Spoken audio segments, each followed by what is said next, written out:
Hello दोस्तों, क्या आप भी ग्रुप डी का फॉर्म भर दिए हैं और इधर सीट बढ़ गया है? तो अब आप क्या करें? और जो फॉर्म नहीं भरे हैं वो किस तरह से पोस्ट को प्रेफरेंस रखें और कौन सा जोन को प्रेफरेंस में रखें कि उनका फर्स्ट अटेम्प्ट में फाइनल सिलेक्शन हो जाए। तो इस सभी में छोटी-छोटी बात को इस वीडियो में पूरी डिटेल में और क्या कट ऑफ होने वाला है, उसको भी इस वीडियो में बताएँगे। अगर हमारे चैनल पे पहली बार आए हुए हैं तो चैनल को लाइक करिएगा, सब्सक्राइब करिएगा, कमेंट करना ना भूलिएगा। आइए इस वीडियो को शुरू करते हैं।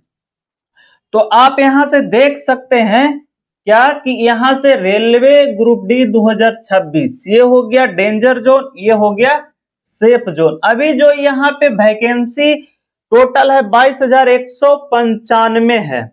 ठीक है, अब इसमें छोटा है लेकिन इसको भी जानना जरूरी है, जो कि ये कि कब फॉर्म भराएगा, कब लास्ट डेट होगा, क्या इसमें होने वाला है, इसके बारे में जान लेते हैं। तो देखिए यहाँ पे ऑनलाइन होना शुरू हो गया है। 31 जनवरी से आपका फॉर्म भराना शुरू हो गया है। उसके 4-5 दिन के बाद आपका करीब सीट इंक्रीज हुआ है। तो यहाँ पे देख लीजिए लास्ट डेट इसका जो है 2 मार्च 2026 तक इसका फॉर्म भराएगा। समझ गए? और जितने भी भाई फॉर्म भर चुके थे पहले सीट बढ़ने से, तो वह जा करके 5 मार्च से 14 मार्च के बीच में जा करके अपना करेक्शन वहां पे कर लेंगे। अपना पोस्ट प्रेफरेंस फिर से अपने हिसाब से वो आगे पीछे कर सकते हैं। ये देख लिए हैं। देखिए इसमें आयु क्या होगी, चाहे आपका कोई भी फॉर्म भरने में गलत हुआ होगा तो आप इसमें जाकर के 5 मार्च से 14 मार्च के बीच में कर सकते हैं। तो इसमें देखिए कि आयु जो लिया गया है 1 जनवरी 2026, यानी 1 जनवरी 2026 को 18 वर्ष पूरा होना चाहिए। 1 जनवरी 2026 के हिसाब से 33 वर्ष भी होना चाहिए। इसमें आयु सीमा 18 से 33 वर्ष है। ओबीसी या एससी एसटी हैं तो ओबीसी को 3 वर्ष का छूट मिलेगा एनसीएल लगाने पे, एससी एसटी हैं तो 5 वर्ष का। अब बात कर लेते हैं कि इसमें क्या योग्यता है, क्या आप क्वालिफिकेशन होना चाहिए। तो 10th पास हैं तो इस फॉर्म को अप्लाई कर सकते हैं। साथ में अगर आप आईटीआई कर रखे हैं तो भी, चाहे एनसीवीटी हो चाहे एससीवीटी, दोनों। अगर आप रेलवे में अप्रेंटिस भी कर रखे हैं तो भी आपको बेनिफिट यहाँ पे मिलेगा। अगर जितने भी भाई रेलवे से अप्रेंटिस कर चुके हैं और फॉर्म को अप्लाई कर रहे हैं तो उनके लिए यह बहुत ज्यादा फायदा करने वाला है। अपना जरूर वहां पे दिखा दीजिएगा।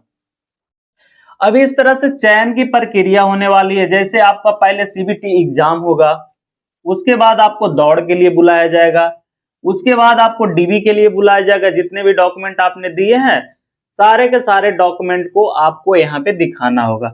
फिर आप अपना मेडिकल यहाँ पे देख लीजिएगा, मेडिकल हो जाएगा। उसके बाद फाइनल आपका यहाँ पे ज्वाइनिंग के लिए बुला दिया जाएगा। तो जितने भी भाई यहाँ पे अगर फॉर्म अप्लाई कर रहे हैं तो अपना कोशिश करिएगा कि सेंट्रल का बना करके अपना ओबीसी चाहे ईडब्ल्यूएस चाहे एससी एसटी जो भी दे रहे हैं, कोशिश करिएगा कि आप सेंट्रल का ही बना करके इसमें जमा करिए, जिससे कि ये हो कि जब डीवी के समय बहुत ज्यादा दिक्कत होने लगता है। समझ गए? और इसमें आईटीआई वाले में ध्यान रखिएगा कि आप एक डेट होता है, जैसे आपका सर्टिफिकेट और मार्कशीट जो निकलता है उसमें प्रिंट डेट होता है। तो प्रिंट डेट ना डाल करके आप वहां पे वेबसाइट पे जाके लॉगिन करके देखिएगा, तो वहां पे आपको पता चल जाएगा कि आपका पासिंग डेट कब है, यानी सर्टिफिकेट जो आपका इशू हुआ है वो डेट क्या है। तो इसको बढ़िया से ध्यान करके आईटीआई वाले ध्यान से भरिएगा, क्योंकि टेक्नीशियन वाले में बहुत ज्यादा कैंडिडेट को परेशानी का सामना करना पड़ा था। समझ गए? अब इसको देखते हैं कि जब आपका सीबीटी होगा, जो कंप्यूटर बेस्ड टेस्ट होगा, उसमें क्या क्या क्वेश्चन आएंगे। तो साइंस से 25 क्वेश्चन, मैथ से 25 क्वेश्चन, रीजनिंग से 30 क्वेश्चन और करंट अफेयर से 20 क्वेश्चन आएगा। समझ गए? तो यही है जो आपको फाइनल मेरिट में लगाएगा। दौड़ और ये सब फाइनल मेरिट नहीं लगाएगा, यही है जो फाइनल मेरिट लगाएगा। इसमें टोटल 90 मिनट का समय दिया जाएगा, 100 क्वेश्चन होगा, 1/3 निगेटिव आपका यहाँ पे होने वाला है। तो यहाँ पे जो स्कोर आपका बढ़ेगा वो स्कोर आपका मैथ और रीजनिंग पे कमांड करके आगे बढ़ना होगा, और यहाँ पे ज्यादा से ज्यादा फोकस करिएगा साइंस पे, क्योंकि साइंस ही है जो आपका सिलेक्शन की ओर ले जाएगा या तो डुबाएगा। मैथ रीजनिंग सब लगभग कर जाते हैं, लेकिन साइंस में सब डूब जाते हैं। और करंट अफेयर है जो क्या है, वो सभी का एवरेज ही होता है। 20 में सब कितनों बनाएंगे कोई, तो करंट अफेयर 15, 10 से तो नीचे ही रहते हैं, 1 से 10 के बीच में ही कंप्लीट करते हैं वो लोग। तो यहां तक समझ गए सीबीटी 1 तक, सीबीटी तक। अब इसके बाद पीटी देख लेते हैं कि आपका जो फिजिकल टेस्ट होने वाला उसमें क्या क्या होता है। इधर है गर्ल, इधर है बॉय। गर्ल के लिए 20 केजी लेकर के 100 मीटर 2 मिनट में दौड़ना होगा। जब बोड़ा लेकर के पीठ पे ले लीजिएगा, उसके बाद दौड़ते हुए जाना होगा, बोड़ा गिरना नहीं चाहिए। बॉयज क्या करेंगे, लड़के 35 केजी 100 मीटर 2 मिनट में लेकर के जाएंगे। ये आसान होता है, इसमें कोई फेल नहीं होता है। फेल होता है यहाँ रनिंग में। 1 किलोमीटर 5 मिनट 40 सेकंड में गर्ल को दौड़ना है, लड़की को, और लड़का को 1 किलोमीटर 4 मिनट 15 सेकंड में दौड़ना होगा। ये आपका थोड़ा सा बेसिक है जो कि हम बता दिए हैं। अब आगे मेन पॉइंट पे आते हैं कि आप अगर पोस्ट प्रेफरेंस दे रहे हैं तो किस तरह से दें, जिससे कि आपको आगे अगर कोई भी एग्जाम की तैयारी कर रहे हैं तो आपको भरपूर टाइम मिले। समझ गए, क्या मिले, भरपूर एग्जाम देने के लिए टाइम मिले। तो आइए दिखाते हैं। ये देख लीजिए, ये कैलेंडर है जो कि आपको यहाँ पे जब फॉर्म भरिएगा तो 14 वो पोस्ट प्रेफरेंस आपको खुलेगा। कितने, 14 पोस्ट प्रेफरेंस खुलने वाले हैं, जिसमें से 5 हम मोस्ट इंपॉर्टेंट निकाले हैं। समझ गए, जो कि अगर ये पोस्ट प्रेफरेंस आप रखते हैं पहले, तो अगर इसमें किसी में अगर आपका सिलेक्शन हो जाता है तो आपको पढ़ने का बहुत सारे टाइम मिल जाएंगे। समझ गए, और यहाँ पे वर्कलोड कम होगा और अदर के मुकाबले। तो देखिए, असिस्टेंट, ये खास करके जो लड़की हैं वो खास करके इसको चूज जरूर करिएगा। समझ गए, बाकी लड़के भी कर सकते हैं, दोनों है। बाकी आप अपना मेडिकल स्टैंडर्ड भी इधर दिया हुआ है। सबसे पहले आप अपना मेडिकल जाके चेक कराइए कि कौन सा मेडिकल स्टैंडर्ड आपका है, उसके बाद ही आप अपना पोस्ट प्रेफरेंस डालिएगा। तो असिस्टेंट S&T ये वर्कशॉप की पोस्ट है। समझ गए, क्या है, वर्कशॉप की पोस्ट है। इसमें मेडिकल आपका C1 चाहिए। फिर असिस्टेंट ऑपरेशन इलेक्ट्रिकल है, ये भी वर्कशॉप का ही पोस्ट है, ये भी C1 है, मेडिकल स्टैंडर्ड। ये कैटेगरी नंबर लिख दिए हैं, 14 नंबर में ये है, 12 नंबर में ये है। अब 13 नंबर में देखिए, लोको शेड इलेक्ट्रिकल वाला में डीजल शेड है, ये B1 मेडिकल स्टैंडर्ड यहाँ पे खोज रहा है। फिर 10 नंबर कैटेगरी में देखिए, असिस्टेंट लोको शेड इलेक्ट्रिकल, यानी इलेक्ट्रिकल शेड में ये है, जो कि 13 नंबर डीजल वाला शेड में आपको यहाँ पोस्टिंग होगा, और ये इलेक्ट्रिकल शेड में होगा। डीजल शेड कहने का मतलब जो डीजल वाले गाड़ी होते हैं। अब डीजल वाले गाड़ी तो अब चलना बंद हो गए, सारे के सारे इलेक्ट्रिकल में कन्वर्ट किए जा रहे हैं। तो ये भी B1 मेडिकल स्टैंडर्ड है। अब कैटेगरी नंबर 2 देखिए, यहाँ पे असिस्टेंट ऑपरेशन इलेक्ट्रिकल, ये हॉस्पिटल में आपको पोस्टिंग होगा। ये गर्ल के लिए, लड़की के लिए खास करके बहुत बढ़िया है। ये जनरल सर्विस होता है, ये B1 मेडिकल स्टैंडर्ड है। आप कैटेगरी नंबर 3 में देख लीजिए, असिस्टेंट TL ट्रेन लाइट और AC का है। समझ गए, ये भी जनरल सर्विस है, ये भी B1 मेडिकल हो रहा है। बाकी इसके हिसाब से आप अपना जो भी अब आगे रखना हो, पॉइंट्स में रखना हो। मैकेनिकल, ये जो इंजीनियरिंग वाले हैं ना पोस्ट, इंजीनियरिंग डिपार्टमेंट, जितने भी इंजीनियरिंग आपको दिखेंगे सबसे लास्ट में रखने की कोशिश करिएगा। समझ गए।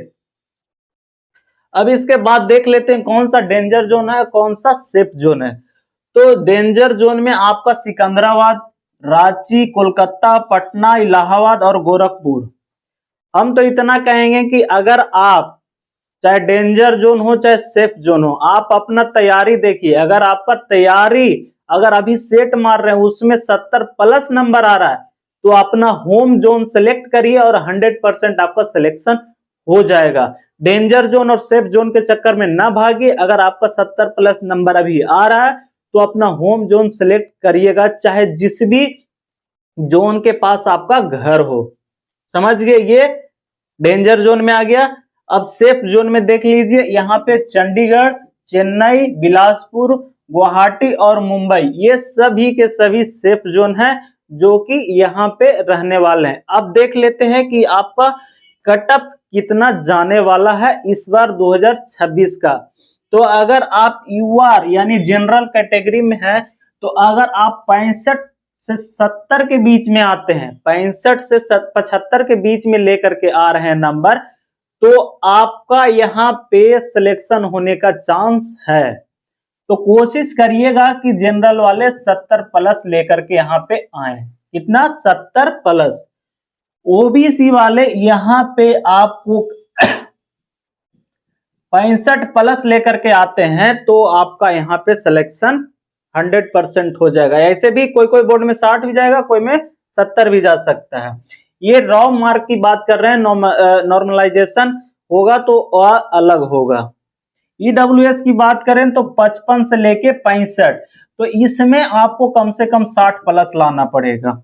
एससी का बात करें तो 55 से 60, इसमें बात करें तो आपको कम से कम यहाँ पे आपको जाना पड़ेगा तो 60 प्लस यहाँ भी देख लीजिएगा। समझ गए? क्योंकि ईडब्ल्यूएस और एससी एसटी के आसपास में ही कटअप रहता है, 2-3 नंबर आगे पीछे ही रहता है। इसका बात करें तो ये आपको 52 प्लस लेकर के आ जाएंगे तो आपका हो जाएगा। समझ गए? ये कटअप रहने वाला है इस बार। ये है जो कि आपके एग्जाम में निगेटिव करके जो नंबर आते हैं उसका है। नॉर्मलाइजेशन होगा, उसका कटअप थोड़ा आगे पीछे हो सकता है। समझ गए?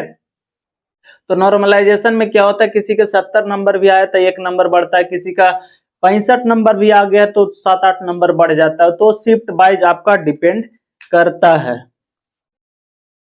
अब उसके बाद देख लीजिए कि यहाँ पे अगर किसी भी प्रकार का पीडीएफ, अगर रेलवे का आपको पीडीएफ चाहिए, चाहे साइंस हो, चाहे आपका रीजनिंग हो, चाहे मैथ हो, चाहे आपका करंट अफेयर हो, अगर प्रीवियस ईयर पीवाईक्यू अगर आपको चाहिए तो लक्ष्य बाई सुभाष सर यूट्यूब यहाँ पे प्ले स्टोर पे ऐप है, जाकर के वहां से डाउनलोड कर लीजिए।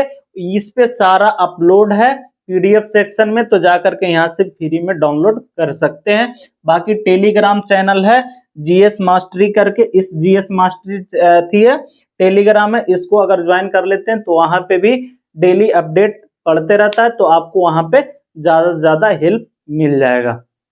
बाकी यह वीडियो आपको कैसा लगा कमेंट के माध्यम से जरूर बताइएगा। बाकी और किस टॉपिक पे वीडियो चाहिए आप नीचे कमेंट में पूछ सकते हैं।